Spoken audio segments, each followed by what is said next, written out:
Assalamualaikum warahmatullahi wabarakatuh. Perkenalkan saya Muhammad Abdul Ramadan. Pada kesempatan kali ini saya ingin memberikan opini hukum terhadap kasus yang cukup heboh yang melibatkan suatu platform penyedia musik ternama yaitu Spotify. Jadi sebelum memberikan opini hukum terhadap kasus ini, saya ingin menjelaskan kronologinya terlebih dahulu secara ringkas.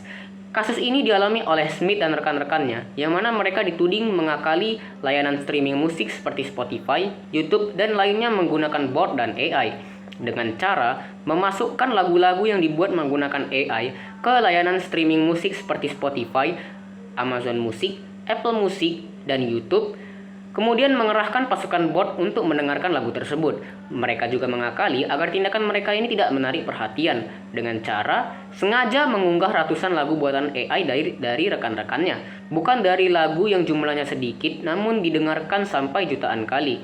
Lagu-lagu dari AI ini menggunakan nama-nama artis seperti Calm Baseball, Calm Connect, dan lain sebagainya. Bayaran atau royalti yang diterima dari tindakan yang dilakukannya sangatlah besar. Dengan bayaran royalti setengah sen per stream, ia bisa mengeruk pemasukan 3.300 US dollar setiap hari, 99.000 US dollar setiap bulan, dan lebih dari 1,2 juta US dollar setiap bulannya. Dalam email lain yang ditulis oleh Smith pada bulan Februari 2024, ia mengaku lagu-lagu yang diunggahnya itu sudah menghasilkan 4 miliar stream dengan bayaran royalti yang total sebesar 12 juta US dollar atau sekitar 185 miliar rupiah sejak 2019. Nah, jadi dari kronologi tadi sudah jelas bahwa Smith dan rekan-rekannya telah mencuri jutaan royalti yang mana itu harusnya dibayarkan kepada musisi, penulis atau pencipta lagu, pemegang hak, dan lain-lain yang sebenarnya lagunya benar-benar didengarkan.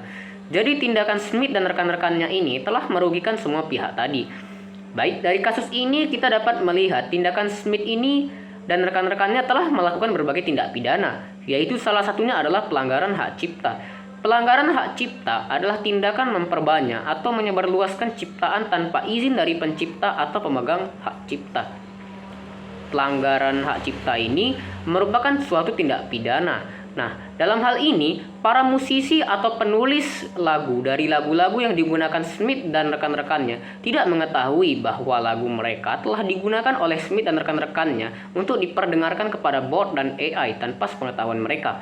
Mereka juga tidak mengetahui bahwa keuntungan atau bayaran royalti yang seharusnya mereka peroleh malah dibayarkan kepada Smith dan rekan-rekannya. Dari sini jelas dapat kita ketahui bahwa Smith dan rekan-rekannya telah menggunakan lagu mereka tanpa izin dari pemilik asli atau musisi atau penulis lagunya.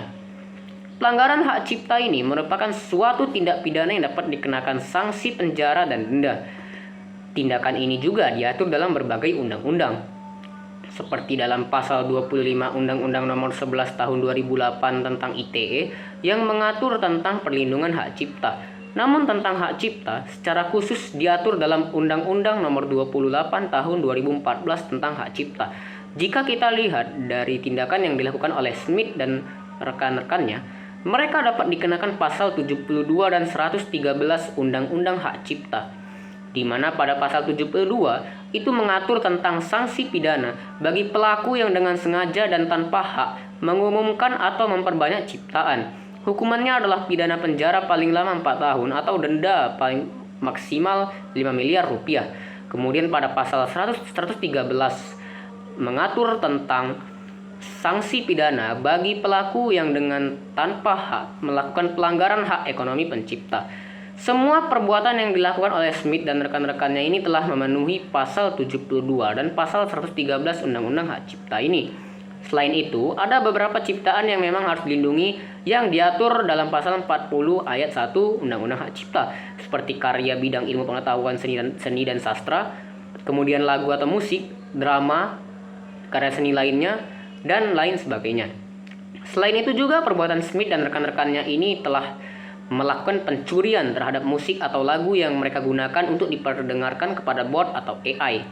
Atau lebih simpelnya kita sebut sebagai mengambil hak orang lain. Sehingga perbuatan mereka ini dapat dikenakan pasal 362 KUH Pidana dan pasal 476 Undang-Undang Nomor 1 Tahun 2023. Pada pasal 362 KUH Pidana, menjelaskan tentang pencurian, yaitu mengambil barang milik orang lain tanpa persetujuan pemiliknya. Sementara pada pasal 476 Undang-Undang Nomor 1 Tahun 2023 menjelaskan bahwa mengambil itu tidak hanya diartikan secara fisik, tetapi juga meliputi perbuatan mengambil lainnya secara fungsional ataupun non-fisik. Demikian opini hukum dari saya, terima kasih.